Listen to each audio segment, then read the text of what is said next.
Udah kok nggak pernah kata ada.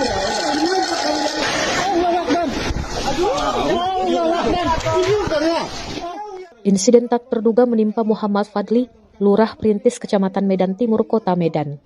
Ia mengalami luka setelah didorong seorang warga berinisial A hingga terjatuh ke parit saat tengah menjalankan tugasnya di lapangan. Peristiwa tersebut terjadi di Jalan Madupuro, Kelurahan Perintis, ketika Fadli menegur pelaku yang membangun polisi tidur tidak sesuai aturan.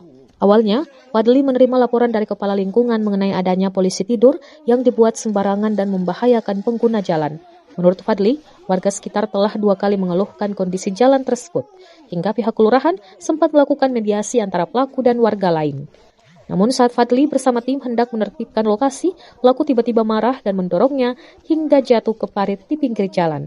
Rekaman detik-detik kejadian pun viral di media sosial setelah diunggah akun Instagram @andreli48 pada Senin 13 Oktober 2025. Banyak netizen mengecam tindakan pelaku yang dinilai tidak menghormati pejabat kelurahan yang hanya menjalankan tugasnya. Ini Bapak tengok Bapak kayak gini berapa banyak kendaraan yang bocor di sini melapor sama kantor lurah gara-gara ini. Siapa yang bocor? Orang datang ke kantor lurah, Pak. Udah jangan. Udah. Iya, Pak, saya lurah, Pak. Jadi kalau lurah kenapa? Oh, sudah saya ngomong baik-baik. Iya, ini saya di muka rumahku. Ini jalan umum bukan jalan kau. Udah tuh. Udah kok nggak pernah kata ada. Ini bukan ya. Kau yang iya, lapor polisi.